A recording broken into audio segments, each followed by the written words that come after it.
ముప్పవరపు వీరయ్య చౌదరి మంచి మనిషి, ఎవరికే కష్టం వచ్చినా ముందుంటాడు, ప్రభుత్వంతో పోరాడతాడు, అవసరమైతే న్యాయ పోరాటం కూడా చేస్తాడు. అలాంటి సమర్థవంతమైన నాయకుడిని కోల్పోవడం బాధాకరమని ముఖ్యమంత్రి చంద్రబాబు నాయుడు తెలిపారు. మాజీ ఎంపీపీ ముప్పవరపు వీరయ్య చౌదరి భౌతికాయాన్ని సందర్శించిన అనంతరం ముఖ్యమంత్రి చంద్రబాబు మీడియాతో మాట్లాడారు. వీరయ్య చౌదరి ఇప్పుడిప్పుడే ఎదుగుతున్నారని, పార్టీకి మంచి నాయకుడిగా మారే సమయంలో మరణించడం బాధాకరమన్నారు. గత సార్వత్రిక ఎన్నికల్లో సంతనూతలపల్లి నియోజకవర్గంతో పాటు చీరాల నియోజకవర్గ బాధ్యతలను అప్పగిస్తే 2 చోట్ల పార్టీని గెలిపించాడని చంద్రబాబు గుర్తు చేశారు. యువగలం యాత్ర కూడా విజయవంతంలో వీరయ్య చౌదరి ముఖ్య భూమికి పోషించారన్నారు. అలాంటి నాయకుడిని పథకం ప్రకారం హతమార్చారని, ఈ ఘాతుకానికి పాల్పడిన వారిని విడిచిపెట్టేది లేదన్నారు. అలాంటి వారు భూమిపై ఉండటానికి కూడా అర్హులు కాదన్నారు. వీరయ్య చౌదరి అంతకులను పట్టుకునేందుకు 12 బృందాలను ఏర్పాటు చేసినట్లు వివరించారు. ఈ హత్యకు సంబంధించి ఎవరి వద్దైనా సరే సమాచారం ఉంటే అందించాలని చంద్రబాబు కోరారు. సమాచారం అందించిన వారి వివరాలను గోప్యంగా ఉంచడం జరుగుతుందన్నారు. 9121104784 టోల్ ఫ్రీ నెంబర్ కూడా అందుబాటులో ఉంచినట్టు తెలిపారు. వీరయ్య చౌదరి కుటుంబాన్ని చూస్తున్నప్పుడు చాలా బాధ వేసిందన్నారు. వారిని తన సొంత కుటుంబ సభ్యుల మాదిరిగా చూసుకుంటానని హామీ ఇచ్చారు. పార్టీ కేడర్ కూడా నిరుత్సాహపడకుండా ధైర్యంగా ఉండాలంటూ చంద్రబాబు కోరారు. వీరయ్య చౌదరి గారి యొక్క హత్య జీర్ణించుకోలేకపోతున్నాం. నిన్న నేను ఢిల్లీలో ఉన్నప్పుడు ఈ వార్త నాకు తెలిసింది. వెంటనే ఎస్పీతో మాట్లాడాను. నిన్నటి నుంచి దీనిపైన అన్ని విధాలుగా అన్వేషిస్తున్నాం, ఇన్వెస్టిగేషన్ చేస్తున్నాం. 12 టీములు వేశాం. జరిగిన విధానం కూడా చూస్తే చాలా కరుడు కట్టినటువంటి నేరస్తులు కూడా చేయని విధంగా ఈ హత్య చేసే పరిస్థితికి వచ్చారు. 53 చోట్ల కత్తిపోట్లు ఉన్నాయి. అంటే ఇది చూసిన తర్వాత ఈ రాష్ట్రంలో ఇలాంటి ఘోరమైన వ్యక్తులు కూడా ఉన్నారా అనిపిస్తుంది. ఏది ఏమైనా 12 టీంలు పనిచేస్తున్నాయి. వీరయ్య చౌదరి గారు మంచి నాయకుడు, సమర్థవంతమైన వ్యక్తి. ఏదైతే యువగలం అప్పుడైతే 100 రోజులు లోకేష్ గారితో కూడా తిరిగారు. అదే సమయంలో అమరావతి రైతులు పాదయాత్రలో వచ్చినప్పుడు వాళ్ళకి అండగా నిలబడ్డాడు. అంతేకాకుండా పార్టీకి ఒక మంచి నాయకుడిగా, సమర్థవంతమైన వ్యక్తిగా ఇక్కడ పనిచేశాడు. ఈ మండలంలోనే ఒక 10,000 ఓట్ల మెజార్టీ సాధించే పరిస్థితిలో ఆయన ఉన్నాడంటే ఎంత మంచి నాయకుడు మనం అర్థం చేసుకోవాలి. ఆయన ఎన్నికలప్పుడు నేను ఇక్కడ చూడడమే కాకుండా చీరాల కూడా చూసుకోమంటే ఇక్కడ చీరాల 2 సమర్థవంతంగా చేసి 2 గెలిపించే పరిస్థితికి వచ్చారు. అలాంటి మంచి నాయకుడిని రోజు కోల్పోవడం చాలా బాధేస్తుంది. అదే సమయంలో తెలుగుదేశం ప్రభుత్వంలో ఇలాంటి ఘోరాలు జరగడం చాలా జీర్ణించుకోలేకపోతున్నా. నేను ఒకటే హెచ్చరిస్తున్నా, ఇప్పటికే 12 టీంలు వేశాం. సీసీటీవీ కెమెరాల్లో ఉండే క్లూస్ కూడా తీసుకుంటున్నాం. కానీ చాలా మందికి ఒకటే విజ్ఞప్తి చేస్తున్నా, మీకేదైనా కానీ క్లూస్ దొరికితే ప్రజాహితం కోసం మీరు కూడా చెప్పండి.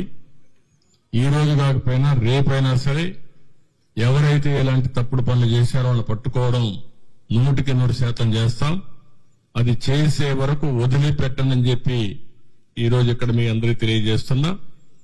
కానీ ఒకటే హెచ్చరిక చేస్తున్నా, ఇలాంటి హత్యా రాజకీయాలు చేసే వ్యక్తులకు గాని, హత్యలు చేసే వ్యక్తులకు గాని ఒకటే హెచ్చరిక, ఇలాంటి తప్పుడు పనులు చేసిన మీరు కూడా చివరకు కాలగర్భంలో గడిచిపోతారు, గుర్తుపెట్టుకోమని హెచ్చరిస్తున్నా.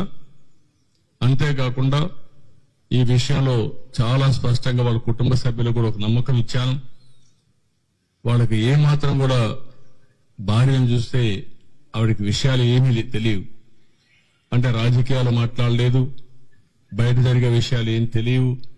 బాబుని చూస్తే ఇంటర్మీడియట్ చేస్తున్నాడు. ఆయన కూడా ఎప్పుడు టైం ఇచ్చిన సందర్భాలు లేవు. కుటుంబ సభ్యులతో కూడా పెద్దగా విషయాలన్నీ కూడా చెప్పలేదు. అది కూడా వారికి చాలా వరకు విషయాలే తెలియవు. ఆయన మిత్రులు గాని కొంతమంది బంధువులుంటే వారిని అడిగాను, ఆయన దగ్గరుండే డ్రైవర్ని అడిగాను, అదే మరి ఆఫీసులో పనిచేసి అతను అడిగాం. నిన్న సంఘటన జరిగినప్పుడు ఆఫీసులో అతనితో ఉన్నటువంటి వ్యక్తి కూడా గట్టిగా అతను మెడ మీద కత్తి పెట్టి బెదిరించి యథేచ్ఛగా వీళ్ళు చేసే పరిస్థితికి వస్తే వాళ్ళని ఏమైనా గుర్తుపట్టగలుగుతామంటే ముసుగేసుకొని చేశారని చెప్పి అంటున్నారు. ఏదేమైనా వాళ్ళ పట్టుకొని తీరడమే కాదు, ఎవరైతే ఇంత ఘోరం చేశారో అలాంటి వ్యక్తులకు కఠిన శిక్ష వేసి, ఏదైతే వీరయ్య చౌదరి గారికి ఆత్మకు శాంతి కలగాలంటే అది ఒకటే మార్గం. మంచి నాయకుడు, సమర్థవంతమైన వ్యక్తి, ఇప్పుడిప్పుడే అంచెలంచెలుగా ఎదుగుతూ భవిష్యత్తు మంచి, మీరు చెప్పినట్టు ఒక పిలిస్తే పలికే నాయకుడు, ఎవరికి ఏ కష్టం వచ్చినా వాళ్లకు న్యాయం చేసే వరకు అధికార యంత్రాంగంతోనే కాకుండా కోర్టు కూడా వెళ్లి పరిష్కారం చేయడం కోసం అన్ని విధాల ప్రయత్నం చేస్తూనే ఉన్నాడు. అదే ఎవరన్నా మీకు కూడా చెప్తున్నా, ఆయన శ్రేయోభిలాషులు అందరినీ కోరుతున్నా, మీ దగ్గర కూడా సమాచారం ఉంటే మీరు ఇవ్వండి. దుర్మార్గులు ఘోరంగా చేశారని భయపడితే మాత్రం ఇలాంటి దుర్మార్గుల్ని మనం వదిలిపెట్టినట్టు అవుతుంది. అలాంటి వ్యక్తులు భూమి మీద ఉండడానికి కూడా అర్హులు కాదు. అందుకే మిమ్మల్ని అందరినీ కోరుతున్నా, ఎవరిని వదిలిపెట్టను, గాలిస్తాం, ఇన్వెస్టిగేషన్ చేస్తాం, కడకు పట్టుకునే వరకు ఈ ఇన్వెస్టిగేషన్ కొనసాగుతుంది. ఈ టీములు కూడా కొనసాగుతాయి. ఎంత వాళ్ళు తెలివైన వాళ్ళు అనుకున్నా తప్పకుండా క్లూస్ వదిలిపెడతారు. వాళ్ళని పట్టుకొని కఠినంగా శిక్షిస్తామని మరొకసారి తెలియజేసుకుంటూ, ఆ కుటుంబానికి అండగా ఉంటాం, అన్ని విధాలుగా ఆదుకుంటాం. భవిష్యత్తులో కూడా వాళ్ళు ఏమేం చేయాలో మా సొంత కుటుంబ సభ్యులను ఏ విధంగా చూసుకుంటాం ఆ విధంగా చూసుకుంటామని కుటుంబ సభ్యులకు హామీ ఇస్తూ, కార్యకర్తలందరికీ ఒకటే చెప్తున్నా, మీరందరూ కూడా అధైర్యపడద్దండి. పార్టీ కుటుంబ పెద్దగా నేను అండగా ఉంటా. ఇలాంటి దుర్మార్గులు కొంతమంది ఉన్నారు, నేర రాజకీయాలు చేసే పరిస్థితులు వస్తున్నాయి. నేర రాజకీయాలు చేసే వాళ్ళందరినీ తుదముట్టించే వరకు ఈ పోరాటం ఆగదు. రాష్ట్రంలో 5 సంవత్సరాలు మనం చూశాం. నేర చరిత్రకు మళ్లీ ఒకసారి శ్రీకారం చుట్టే పరిస్థితికి వచ్చారు. అక్కడి నుంచి ఇప్పుడిప్పుడే బయటపడే పరిస్థితి వస్తే అది తట్టుకోలేక, ఇలాంటి నాయకత్వాన్ని ఎదుర్కోలేక తప్పుడు పనులు చేసే పరిస్థితికి వస్తున్నారు. ఇది ఏదేమైనా కార్యకర్తలందరికీ విజ్ఞప్తి చేస్తున్నా, మీకు ఏమాత్రం సమాచారం తెలిసినా ఎస్పీని కలవండి. ఇక్కడ చాలా కాన్ఫిడెన్షియల్ ఎంక్వైరీ చేసి మనకు న్యాయం చేస్తారు. ఆయనే కాదు, మన కార్యకర్తలే కాదు, మామూలు వ్యక్తులు కూడా విజ్ఞప్తి చేస్తున్నా, ఈ రాష్ట్రం నేరమయమైనటువంటి నేరస్తుల అడ్డాగా తయారు కాకూడదనుకుంటే మీరు కూడా సహకరించాలి. సహకరిస్తే ఇలాంటి వ్యక్తుల్ని ఏం చేయాలో చేసి చూపిస్తాం. విధానం ఉంటే మాట మాట్లాడుకోవచ్చు, న్యాయం కోసం పోరాడొచ్చు, బయట చెప్పొచ్చు. కానీ హత్యలు చేయడం అనేది నీచమైన పని, పరమ దుర్మార్గమైన పని. దీని మీద మళ్లీ హెచ్చరిక చేస్తున్నా, అప్పీల్ కూడా చేస్తున్నా మన వాళ్ళందరికీ. ఇవన్నీ చెప్పాల్సి కోరుకుంటూ మళ్లీ మీడియా కూడా విజ్ఞప్తి చేస్తున్నా, మీకేదైనా క్లూస్ ఉంటే కూడా చెప్పండి. ఇది ఎట్టి పరిస్థితుల్లో ఛేదించే వరకు పోలీసు వ్యవస్థ నిద్రపోదు. వీళ్లు పట్టుకొని శిక్షిస్తామని చెప్పి మరొకసారి హామీ ఇస్తూ అందరికీ నమస్కారాలు. అదే మరిగా ఒక బయట వచ్చి చెప్పలేని వాళ్ళు ఎవరన్నా ఉంటే ఎస్పీ గారు టోల్ ఫ్రీ నెంబర్ ఇస్తారు, కాన్ఫిడెన్షియల్ నెంబర్ ఇస్తాం.